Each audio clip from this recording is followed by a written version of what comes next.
34. Mother Bear learned to drive ambulance. When regular driver was sick, everyone was shocked.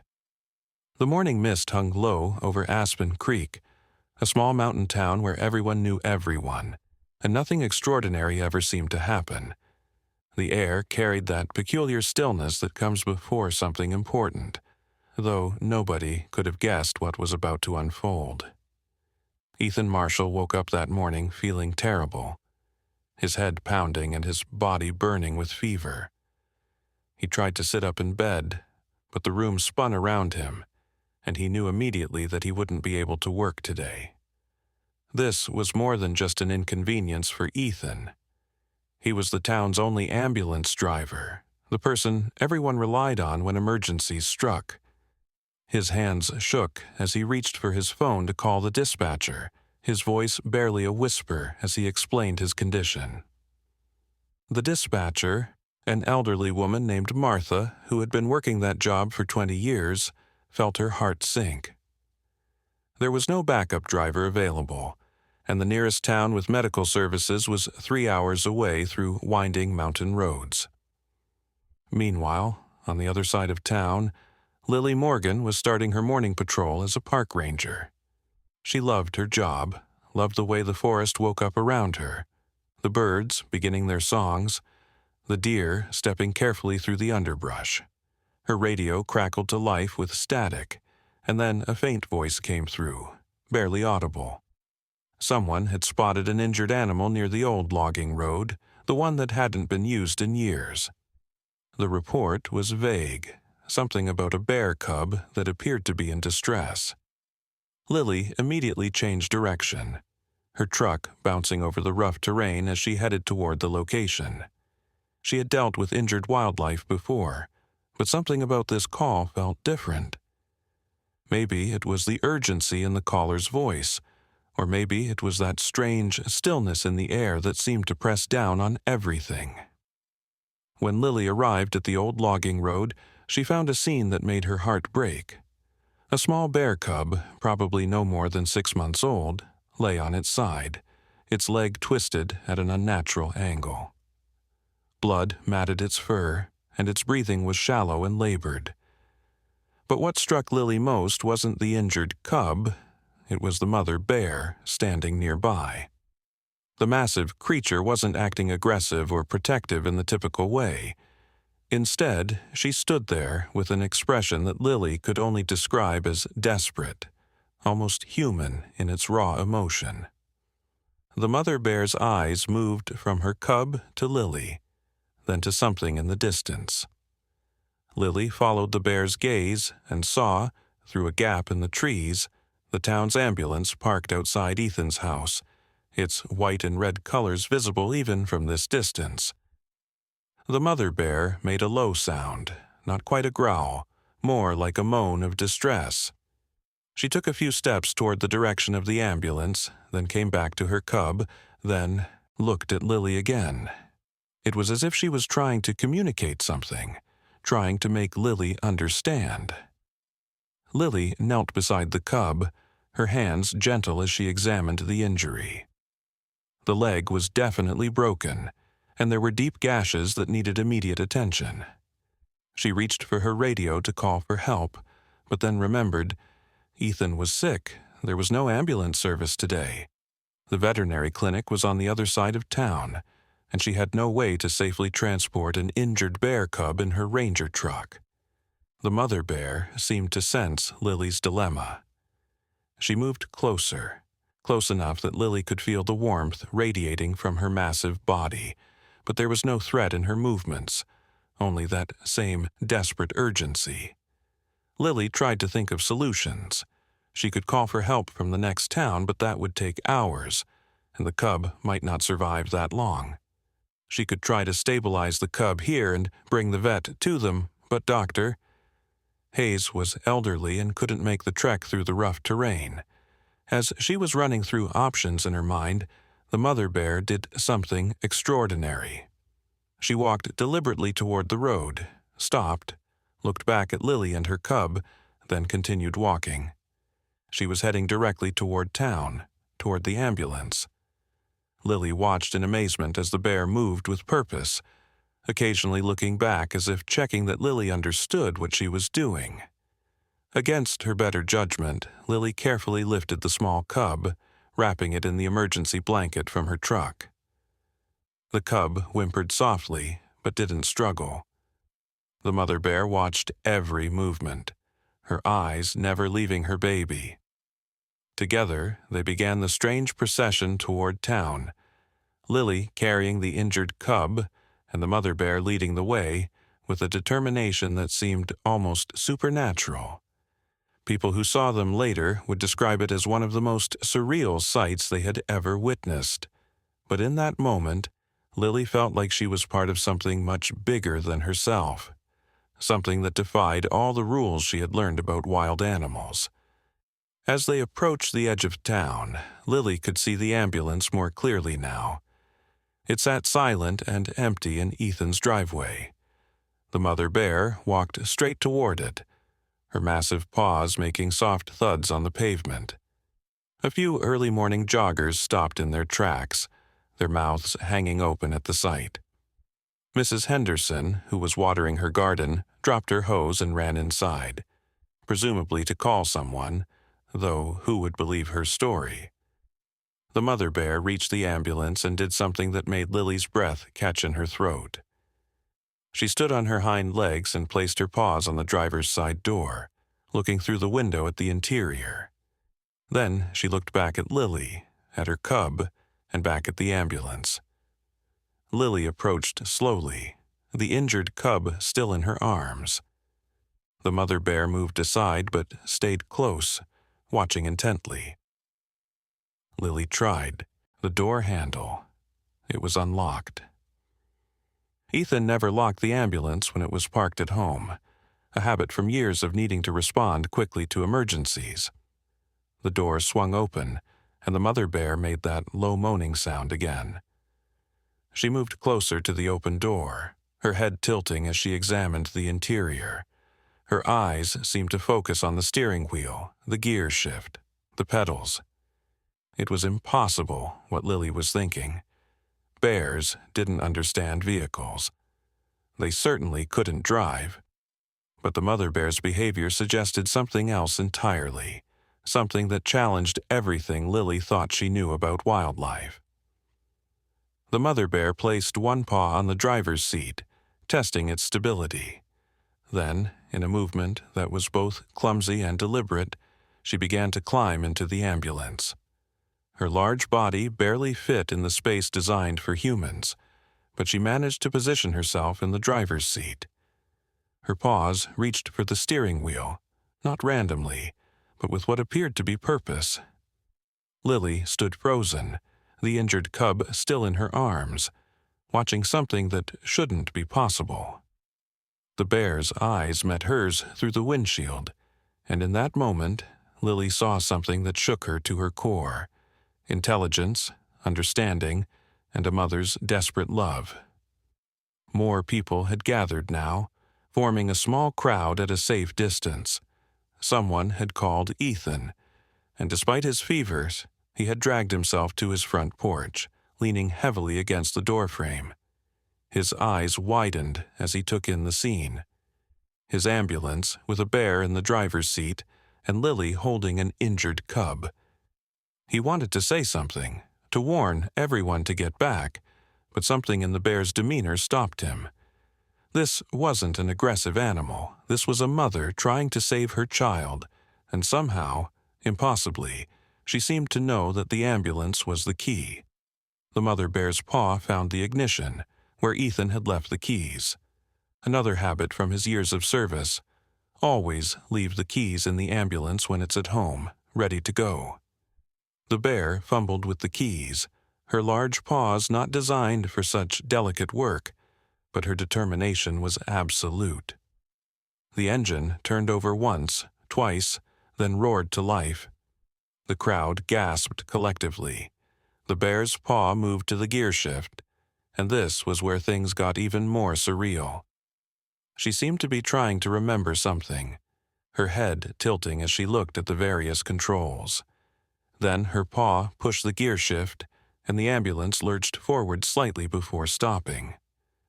Lily made a decision that would haunt her and amaze her for the rest of her life. She quickly moved to the passenger side, opened the door, and climbed in with the injured cub. The mother bear looked at her, and Lily could swear she saw relief in those dark eyes. Lily reached over and adjusted the gear properly, putting the ambulance in drive. The bear's paw was on the steering wheel, and when the vehicle began to move forward slowly, she turned the wheel to keep it on the road. It wasn't smooth, it wasn't perfect, but the ambulance was moving, and it was staying on the road. Ethan, despite his fever, found himself stumbling after them, along with what seemed like half the town. The ambulance moved at perhaps 5 miles per hour, weaving slightly but maintaining its general direction toward the veterinary clinic. The mother bear's concentration was absolute. Her eyes focused on the road ahead, her paws gripping the steering wheel with surprising gentleness. Lily held the injured cub, speaking softly to both the baby and its mother, guiding when necessary. "Turn here," she would say softly, and amazingly the bear would turn the wheel in the right direction. The journey through town was surreal beyond description. People came out of their houses and shops to witness the impossible sight. Children pressed their faces against windows, their eyes wide with wonder. Even the town's stray dogs seemed to understand that something extraordinary was happening, sitting quietly on the sidewalks as the ambulance passed. The bear drove with a determination that was both clumsy and magnificent, her massive head barely able to see over the steering wheel, but somehow managing to keep the vehicle moving toward its destination. When they finally reached the veterinary clinic, Dr. Hayes was already outside, having been called by a dozen different people, each trying to explain something that couldn't be explained. He stood there, his white coat flapping in the morning breeze, watching as a bear brought an ambulance to a stop in front of his clinic. The bear struggled with the gear shift again, but the ambulance stopped. She turned to look at Lily and the cub, then climbed out of the driver's seat with the same deliberate movements she had used to climb in. Dr. Hayes, recovering from his shock, immediately went into professional mode. He and Lily carefully carried the injured cub into the clinic while the mother bear followed, her presence filling the small waiting room. She watched every movement as the vet examined her baby, her eyes never leaving the small form on the examination table. When Dr. Hayes began to clean and treat the wounds, the mother bear made soft sounds, almost like she was trying to comfort her cub from across the room. The cub responded to its mother's voice, its breathing becoming more regular, more calm. The treatment took hours. The mother bear never moved from her spot, never showed aggression, only that intense watchfulness. When Dr. Hayes finally announced that the cub would recover, that the leg could be set and would heal properly, the mother bear did something that brought tears to everyone's eyes. She lowered her massive head almost to the floor, a gesture that looked remarkably like gratitude. Then she moved closer to the examination table, careful not to disturb any of the medical equipment, and gently touched her nose to her cub's fur. As word spread through the town, more people gathered outside the clinic. Everyone wanted to see the bear who had driven an ambulance, the mother who had done the impossible to save her child. But this was just the beginning of the story. As Ethan, still weak from his fever but unable to stay away, began to think back over the years, he started to remember things. Small things he had dismissed at the time. The bear he had sometimes seen watching from the forest edge when he responded to calls near the park. The way she had seemed to follow the ambulance with her eyes, not with fear or aggression, but with what he now recognized as interest. Lily began her own investigation, pulling up old reports from the Park Service. There were dozens of sightings of a female bear who exhibited unusual behavior. Hikers had reported seeing her watching human activities with uncommon focus. Loggers from the old days, before the road was abandoned, had talked about a bear who would sit and watch them work, particularly when they used their vehicles. One report, from 3 years ago, described a bear watching intently as a broken-down car was being repaired on the mountain road, staying hidden but observing every action the mechanic took. The pattern that emerged was extraordinary. This bear had been learning, watching, studying human behavior for years. She had observed Ethan responding to emergencies, had seen how the ambulance was used to help injured people. She had connected the dots in a way that suggested a level of intelligence that science said shouldn't exist. But here was the proof, sitting in a veterinary clinic, having just driven an ambulance through town to save her cub. Dr. Hayes kept the cub for observation overnight, and amazingly the mother bear seemed to understand this too. As evening approached, she moved toward the door, but before leaving she turned back to look at her cub one more time. Lily promised her, speaking as if to another person, that the baby would be safe, that she could come back in the morning. The bear looked at her for a long moment, then walked out of the clinic and disappeared into the forest that bordered the town. Nobody tried to stop her or follow her. There was an unspoken understanding that something sacred had happened, something that shouldn't be disrupted.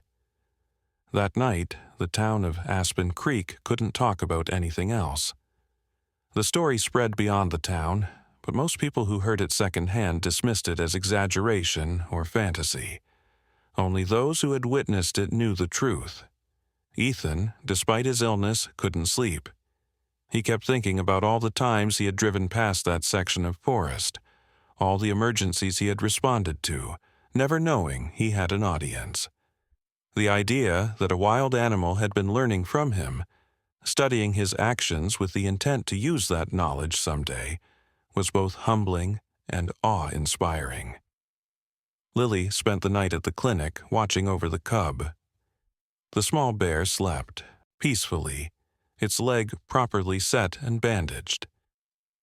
She found herself thinking about the mother, somewhere out in the forest, waiting for morning. The trust that Bear had shown, not just in humans but in human technology and medicine, challenged everything she had been taught about wildlife. Bears were supposed to be intelligent, yes, but this went beyond intelligence. This was understanding, learning, and applying knowledge in a way that suggested consciousness and reasoning at a level nobody had imagined. The next morning came with a gentle rain, the kind that made the forest smell fresh and alive. True to what seemed like a promise, the mother bear appeared at the edge of the forest just as the clinic was opening. She approached slowly, cautiously, but with purpose. Dr. Hayes was ready for her, having prepared a special area where mother and cub could be together while the cub continued to heal. When the mother bear saw her baby, awake and alert despite the bandages, she made a sound that was unmistakably joy. The reunion was gentle and tender, the mother carefully examining her cub, touching the bandages with surprising delicacy.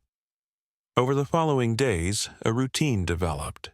The mother bear would appear each morning, spend time with her cub, then disappear into the forest in the evening. She never caused any problems, never showed aggression, only that steady, patient presence. The town adapted to this extraordinary situation with surprising grace. People would leave offerings of fish and berries near the forest edge, which would disappear during the night. Children drew pictures of the bear driving the ambulance, which their parents hung in shop windows. The local newspaper ran the story with the headline, "Mother's Love Knows No Bounds," though they had to include a disclaimer that the story, while true, seemed impossible. As the cub healed, growing stronger each day, the relationship between the bears and the town deepened. The mother bear began to show other signs of her years of observation. She would wait for traffic before crossing roads, something bears rarely did. She seemed to understand when the clinic was open and closed. Most remarkably, she appeared to recognize different people, showing particular attention to Ethan when he visited, as if acknowledging his role in her education. Ethan, fully recovered from his illness, found himself changed by the experience. He had always taken his job seriously, but now he understood that his actions had impact beyond what he could see. Every emergency response, every life saved, was being witnessed and learned from by creatures he never knew were watching. It gave his work a new dimension of meaning. He began to drive more slowly past the forest, windows down, sometimes talking out loud about what he was doing, just in case someone was listening and learning. The day finally came when Dr. Hayes announced the cub was fully healed and ready to return to the wild. The whole town gathered for what everyone knew would be a farewell. The mother bear seemed to understand this too. After Dr. Hayes removed the last bandage, revealing healthy fur and a properly healed leg, the mother bear did something nobody expected. She walked over to Ethan, who was standing with the crowd, and stood before him for a long moment. Then she placed one massive paw gently on his foot, the closest thing to a handshake her anatomy would allow. Ethan, tears streaming down his face, placed his hand on her broad head, a moment of connection between two entirely different species united by an extraordinary event. The bears left then, walking together toward the forest, the cub playfully bumping against its mother's legs. Just before they disappeared into the trees, the mother turned back one last time. She looked at the ambulance, at the clinic, at the gathered crowd, and then she was gone. But the story didn't end there. In the weeks and months that followed, there were signs that the mother bear remained near, still watching, still learning. Hikers reported seeing her teaching her cub things that seemed unusually human-like: how to recognize different vehicles, how to understand human gestures, how to distinguish between threatening and non-threatening human behavior. Ethan began leaving educational materials near the forest edge. Old first aid manuals with pictures, diagrams of basic medical procedures. They would disappear and later be found carefully placed under rock overhangs, protected from the weather, as if being preserved for future reference. It was impossible, it was absurd, but the evidence suggested that the bear was not just learning, but preparing to teach others of her kind. The scientific community, when they finally accepted the story as true, was divided. Some wanted to study the bear, to understand how she had developed such cognitive abilities. Others, including Lily, argued that the bear should be left alone, that what had happened was special precisely because it was natural and unforced. The town unanimously sided with Lily. They established a protective zone around the area where the bears lived, ensuring they would never be disturbed or studied against their will. The weeks following the bears' incredible drive through town brought a wave of attention that Aspen Creek had never experienced before. News crews arrived from distant cities, their vans and equipment creating an unusual bustle in the normally quiet streets. Each reporter wanted to capture the story of the bear who had driven an ambulance, but the townspeople were protective of their extraordinary secret. They spoke carefully, showing the journalists the route the bear had taken, the veterinary clinic where the cub had been treated, but they never revealed where in the forest the bears might be living. The mother bear and her cub had become something sacred to them, a reminder that the world held mysteries far greater than anyone had imagined. Ethan found himself at the center of this attention, though he tried to deflect it whenever possible. Reporters wanted to know everything about his history with the bear, how long he might have been watched without knowing it. He told them what he could remember, those glimpses of a figure in the forest during his emergency runs, the feeling he sometimes had of being observed. But as he spoke to these outsiders, he realized they could never truly understand what had happened here. They wanted a simple story about an intelligent animal, but what had occurred in Aspen Creek was something much deeper, something that touched on the very nature of consciousness and connection between species. Lily, meanwhile, had begun a different kind of investigation. She spent her days combing through historical records, old ranger reports, and even indigenous stories from the region. What she found was remarkable. There had always been stories about special bears in these mountains, bears that seemed to understand more than they should.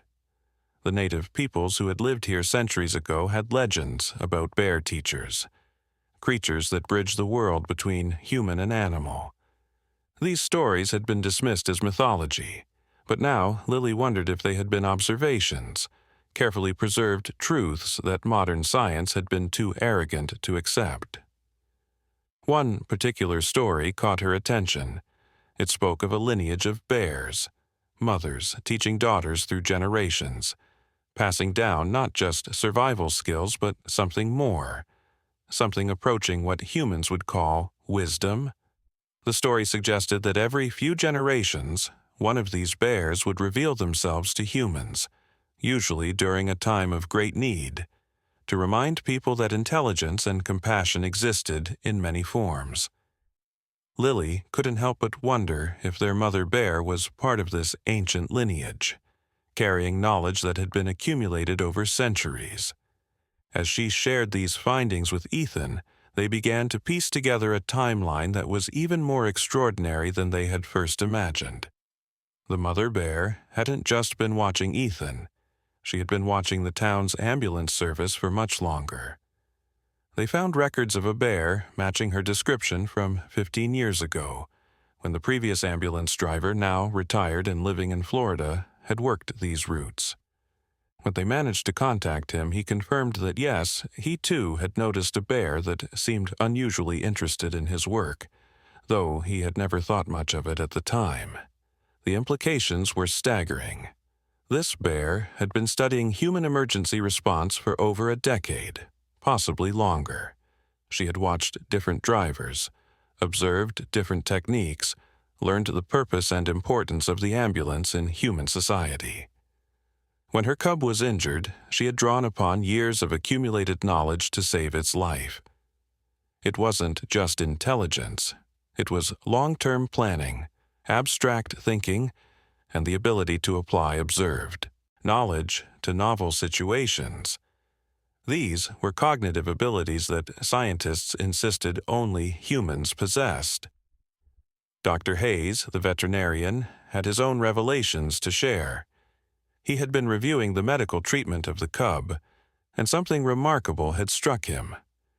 During the treatment, when he had been setting the broken leg, the mother bear had made specific vocalizations at certain moments. At first, he had thought these were just sounds of distress or concern. But when he reviewed his notes, he realized the sounds had corresponded exactly to moments when the cub had been showing signs of pain. The mother had been communicating with her cub, possibly telling it to be strong, to stay still, to trust the humans helping it. This level of understanding, not just of the medical procedure but of the need to keep the patient calm, suggested an almost impossible level of comprehension. The town began to change in subtle ways because of what had happened. People became more aware of the wildlife around them, looking for signs of intelligence and understanding they might have missed before. Bird behaviors that had seemed random were observed more carefully. The way deer moved through town in the early morning hours was studied with new interest.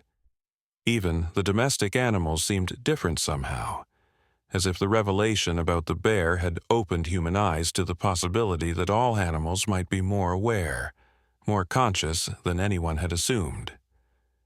Children were especially affected by the story.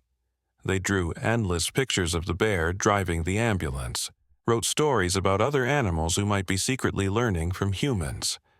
Teachers found themselves incorporating the event into lessons about empathy, intelligence, and the importance of being open to the unexpected. The local school even started a special program where children would go into the forest with rangers like Lily, not to disturb the wildlife but to observe and learn, to develop the same patience and attention that the mother bear had shown. One morning, about a month after the incident, something new happened. Ethan was responding to a minor emergency, a hiker who had twisted an ankle on a trail near the forest. As he was treating the injury, he became aware of being watched. He looked up to see not just the mother bear, but 3 other adult bears, sitting at a respectful distance, observing his work. They made no move to approach, showed no signs of aggression, just that same intense focus he had come to recognize. When he finished treating the hiker and was packing up his equipment, he spoke to them, explaining what he had done and why. He felt slightly foolish, but the bears remained still, watching, and he could swear they were listening. This became a pattern. Whenever there was an emergency near the forest, bears would appear to watch. They maintained their distance, never interfering, but their presence became a known phenomenon. Other emergency responders from neighboring towns initially scoffed at the stories, but when they came to assist and saw it for themselves, they became believers. The bears were learning, and not just the mother bear. She appeared to be teaching others, spreading her knowledge through the bear community in ways that defied traditional understanding of animal behavior. Lily discovered something else during her research that sent chills down her spine. In the weeks before the cub's injury, there had been several instances of bears being seen near the old logging road, examining the area where the accident eventually happened. At first, she thought this was coincidence, but then she found a pattern. The bears had been removing certain obstacles from the road, pushing aside branches that might impede vehicle access. They had been preparing, ensuring that if an emergency happened, help could arrive. The mother bear hadn't just reacted to her cub's injury. She had been preparing for the possibility of such an event. The scientific community was now fully engaged, though respectfully distant. Papers were being written about the cognitive abilities displayed by the bears, about the implications for understanding animal intelligence. Some scientists argued that this was an isolated case, a freak occurrence that didn't represent broader bear capabilities.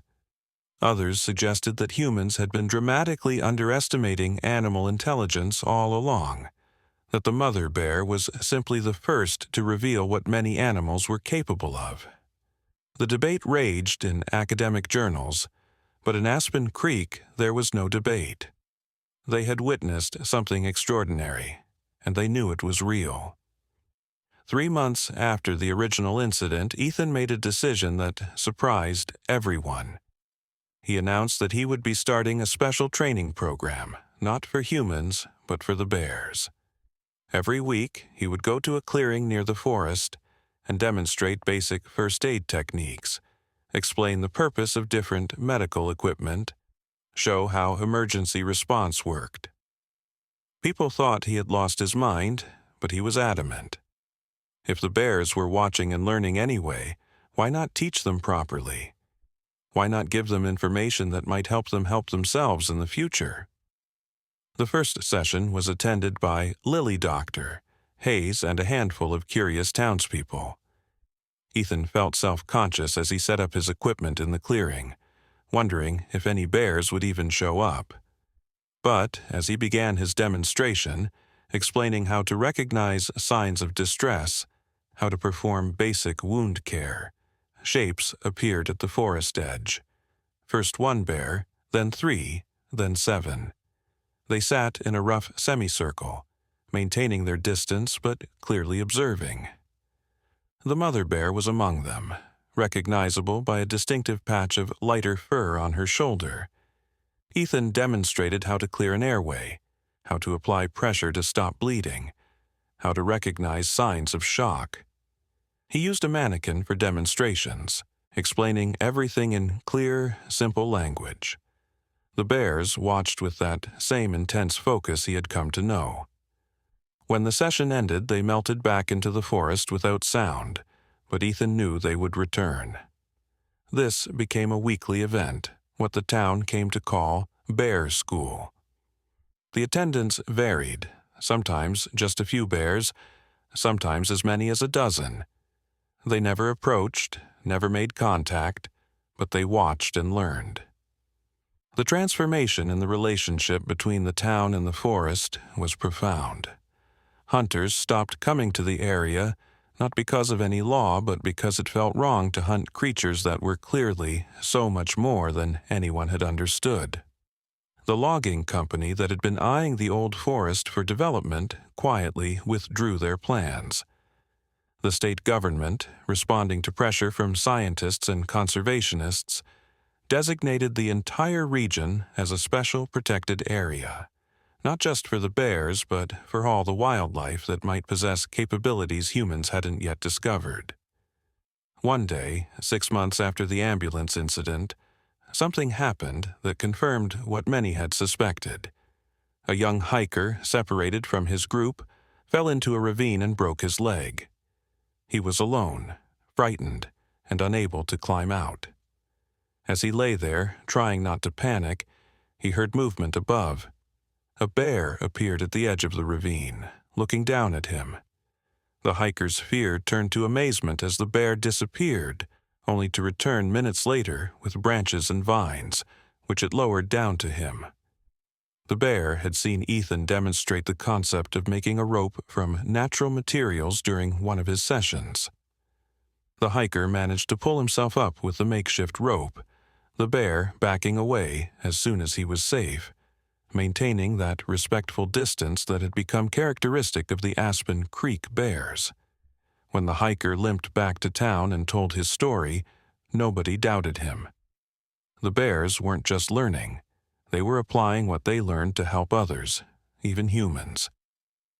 The boundary between human and animal intelligence wasn't just blurring. It was revealing itself to have been an illusion all along. Dr. Hayes had been conducting his own observations, documenting the healing process of various wild animals that were brought to his clinic.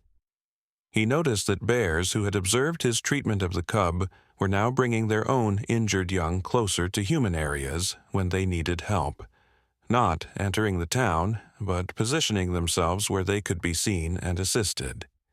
They had learned that humans could be trusted with medical care, that the veterinary clinic was a place of healing. It was a level of abstract reasoning that shouldn't have been possible, yet the evidence was undeniable. The mother bear's cub, now fully grown and independent, was occasionally seen near the town. It showed no fear of humans but maintained the same respectful distance its mother had taught. More remarkably, it seemed to be teaching other young bears, passing on the knowledge it had gained from its experience.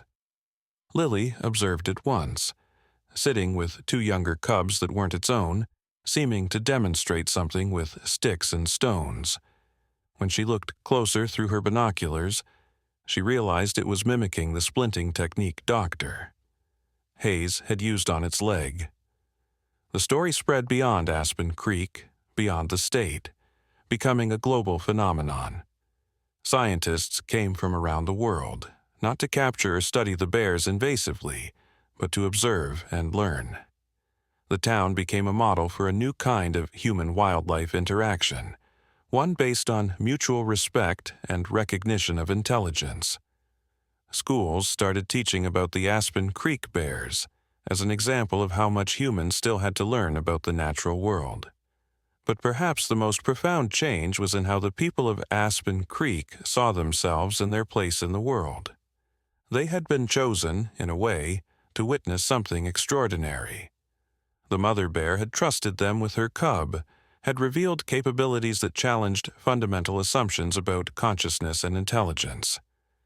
They felt a responsibility to protect this secret, to ensure that what had happened here could continue to unfold naturally, without exploitation or interference. Ethan continued his weekly demonstrations, even in winter when the snow was deep and the cold was bitter. The bears continued to attend, their numbers growing over time. He had started to recognize individuals, giving them names in his mind, noting their different levels of attention and understanding. Some seemed more interested in the medical aspects, others in the mechanical workings of his equipment. It was like teaching a diverse class of students, each with their own interests and capabilities. One particularly cold winter day, Ethan arrived at the clearing to find something unexpected. The bears had prepared the area for him, clearing away snow, arranging fallen logs in a semicircle that resembled seating. It was a gesture that took his breath away, a sign that they weren't just passive observers but active participants in this exchange of knowledge. They had recognized the pattern of his teachings and had prepared for it. When he began his demonstration that day about treating hypothermia, the attention from the bears was more intense than ever, as if they understood the particular relevance of this lesson to their survival. Lily had been documenting everything, creating a comprehensive record of the bears' behaviors and learning patterns. Her reports were revolutionizing the field of animal cognition. She had identified at least 15 individual bears who regularly attended Ethan's sessions, and she had documented numerous instances of them applying learned knowledge in the wild. Bears using sticks to check the depth of ice before crossing. Bears creating simple shelters for injured companions. Bears demonstrating food safety practices they had observed from humans. Each observation added to the growing body of evidence that these creatures possessed not just intelligence, but culture, the ability to learn and transmit knowledge across generations. The economic impact on Aspen Creek was significant but carefully managed. Tourism increased dramatically, but the town council, led by people who had witnessed the original event, implemented strict guidelines. Visitors could come to learn about what had happened, visit the sites, even attend Ethan's demonstrations from a distance, but any harassment or disturbance of the wildlife was met with immediate expulsion and legal action. The town didn't want to profit from the bears. They wanted to protect them and the extraordinary relationship that had developed. Local businesses adapted to this new reality. The bookstore expanded its section on animal intelligence and consciousness. The cafe created a Bear Wisdom blend of coffee, with proceeds going to wildlife protection. The local inn became a gathering place for scientists and philosophers who came to discuss the implications of what was happening in Aspen Creek. The town had become a beacon for those who believed there was more to the natural world than conventional science acknowledged. One spring day, almost a year after the original incident, something happened that brought the story full circle. Ethan received an emergency call about an injured hiker deep in the forest, in an area difficult to access by vehicle. As he prepared to go on foot with his emergency pack, he heard a familiar sound outside. The mother bear was there, standing beside the ambulance. She looked at him, then at the vehicle, then toward the forest. The message was clear. She knew where the injured hiker was, and she was offering to help. What followed was perhaps even more extraordinary than the original ambulance drive. The bear led Ethan through the forest, taking paths he didn't know existed, shortcuts that cut the journey time in half. When they reached the injured hiker who had fallen and sustained a head injury, the bear stood guard while Ethan provided treatment. When it became clear the hiker needed to be carried out, the bear did something unprecedented. She positioned herself to allow the semi-conscious hiker to be placed on her back, and with Ethan guiding and supporting, they made their way back to where the ambulance could reach. The hiker recovered fully, with only vague memories of being rescued by what he thought was a dream of a bear and a man working together. But Ethan knew the truth, as did the growing circle of people who understood what was happening in Aspen Creek. The bears weren't just learning from humans. They were becoming partners in the shared space of the forest and town.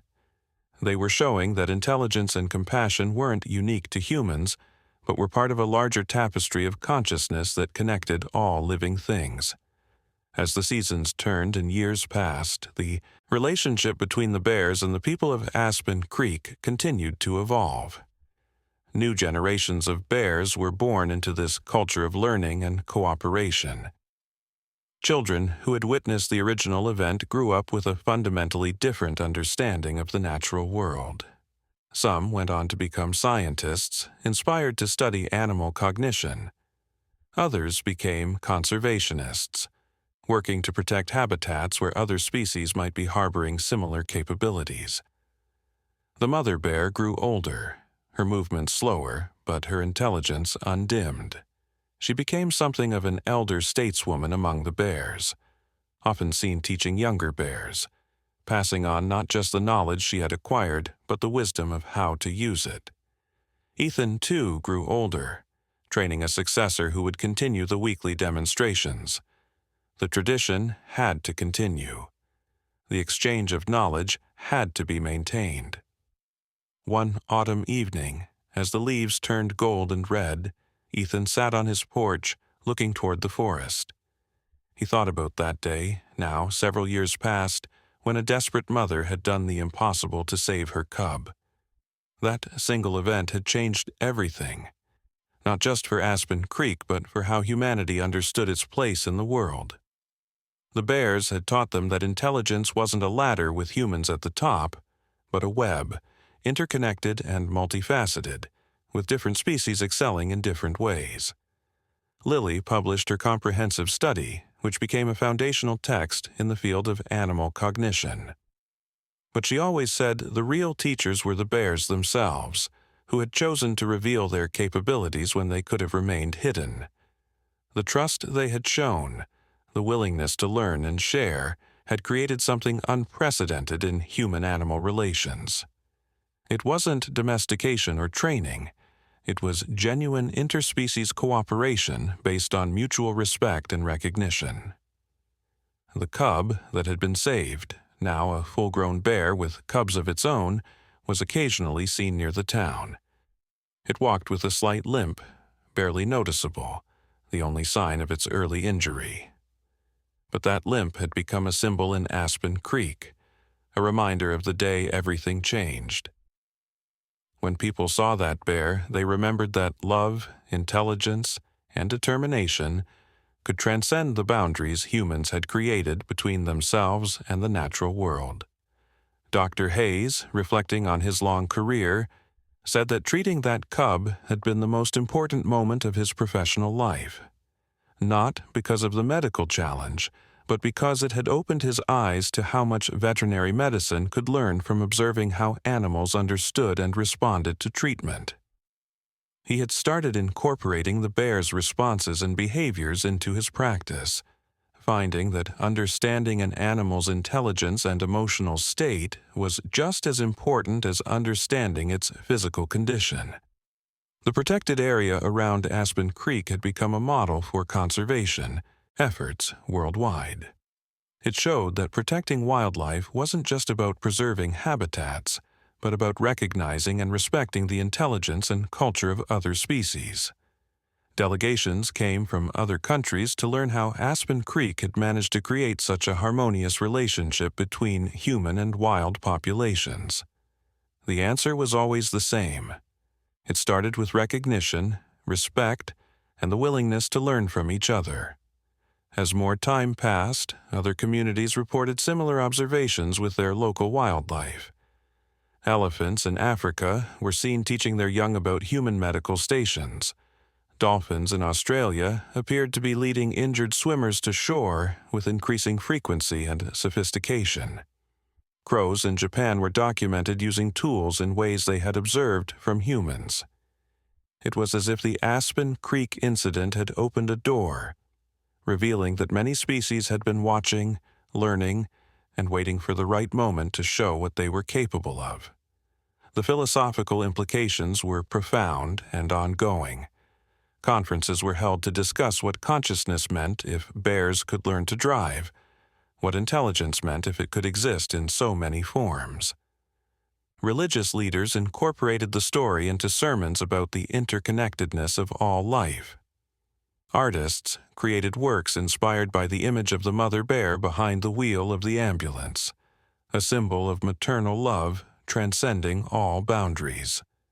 But in Aspen Creek, life continued with a new normal that no longer seemed strange. Bears attending medical demonstrations was just part of life. The occasional bear helping with a rescue was remarkable, but not shocking. Children grew up bilingual in a sense, fluent not just in human language but in the subtle communications of the forest. They understood that intelligence came in many forms, that consciousness was not unique to humans, and that the world was far more alive and aware than most people realized. The mother bear lived for many more years, becoming almost a legend even while still alive. When she finally passed, of old age in a peaceful clearing not far from town, the entire community mourned. Ethan, now elderly himself, spoke at a memorial service that was attended by hundreds. He talked about what she had taught them, not just about bear intelligence, but about courage, determination, and love. She had risked everything, trusted completely, and in doing so had changed the world's understanding of what animals were capable of. Her legacy lived on in her descendants, and in the many bears she had taught. The ambulance she had driven was preserved in a special display in the town museum, along with photos, videos, and testimonies from that extraordinary day. But more importantly, her legacy lived on in the continued relationship between the bears and the people of Aspen Creek. Every week, bears still gathered for medical demonstrations. Every day, humans and bears shared the same space with mutual respect and recognition. The story of the mother bear who drove an ambulance had become more than just an unusual incident. It had become a turning point in human understanding, a moment when the veil between species was lifted to reveal the rich intelligence and emotional depth that existed throughout the natural world. It showed that humans were not alone in their capacity for learning, problem-solving, and love. They were part of a larger community of conscious beings, each with their own gifts and wisdom to share.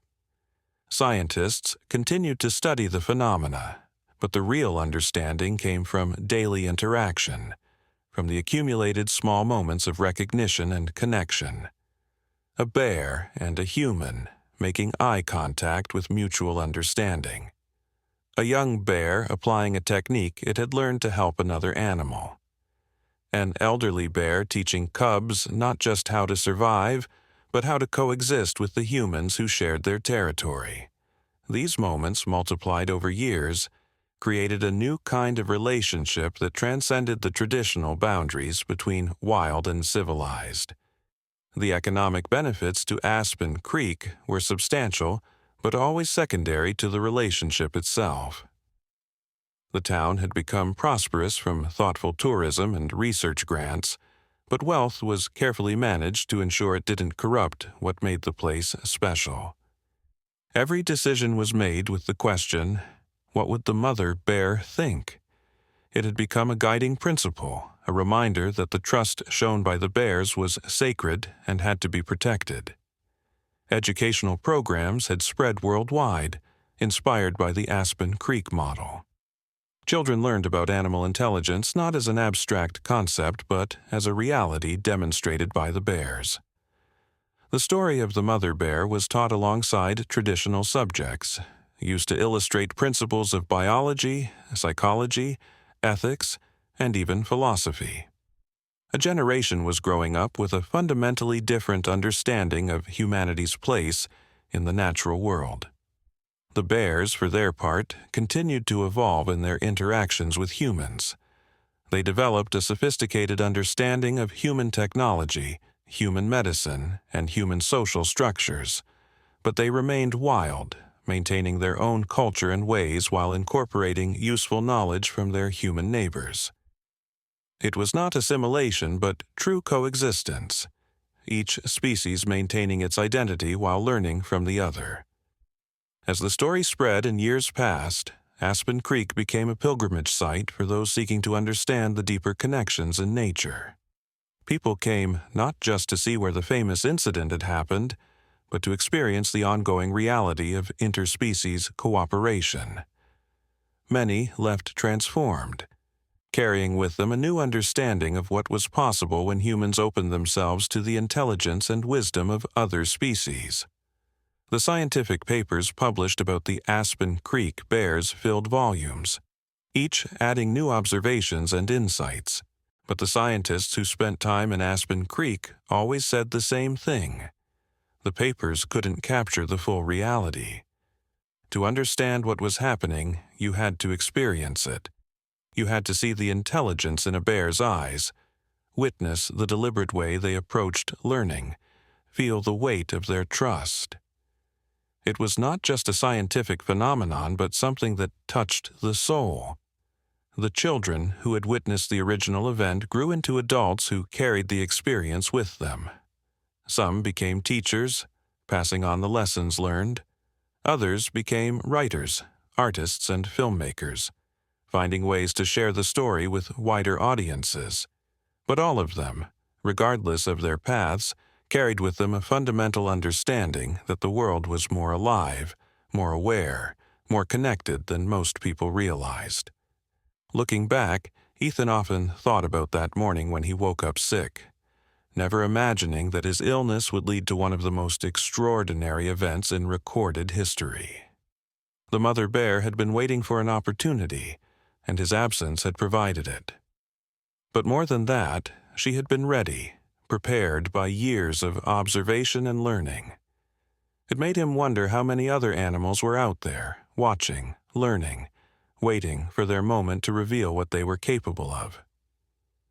The ambulance that the bear had driven was eventually returned to service, but it carried a special designation. It was the Bear Unit, and everyone in town knew its history. Sometimes, when Ethan or his successor drove it on calls near the forest, bears would appear and watch, as if checking that their ambulance was still serving its purpose. It had become a symbol of the bridge between two worlds, a bridge built by a mother's love and maintained by mutual respect and wonder. As the sun set on another day in Aspen Creek, the forest and the town existed in harmony, each aware of the other, each respecting the other's space while sharing knowledge and occasionally, when needed, helping one another. The mother bear's legacy lived on, not just in memory, but in the daily reality of a place where the impossible had become possible, where the boundaries between human and animal intelligence had dissolved to reveal something far more beautiful and complex than anyone had imagined. The story would be told for generations, growing and evolving with each telling. But at its heart would always be the simple truth of a mother's love, so powerful it transcended species, and the courage of a bear who trusted humans with her most precious possession. That trust had opened a door that could never be closed, revealing a world where consciousness and intelligence existed in forms humans were only beginning to understand. In quiet moments, people in Aspen Creek would look toward the forest and feel a sense of connection that went beyond words. They knew they were being watched, not with predatory intent, but with the same curiosity and respect they showed in return. The bears had taught them that intelligence was not about dominance, but about understanding, that consciousness was not about separation, but about connection. And in that understanding, both species had found something precious, a recognition of kinship that transcended all boundaries. The mother bear had driven an ambulance to save her cub, but in doing so, she had driven humanity toward a new understanding of its place in the world. She had shown that love, intelligence, and determination existed throughout nature, waiting to be recognized and respected. Her legacy was not just a story, but a new way of seeing, a new way of being in relationship with the living world. And that, perhaps, was the greatest gift of all.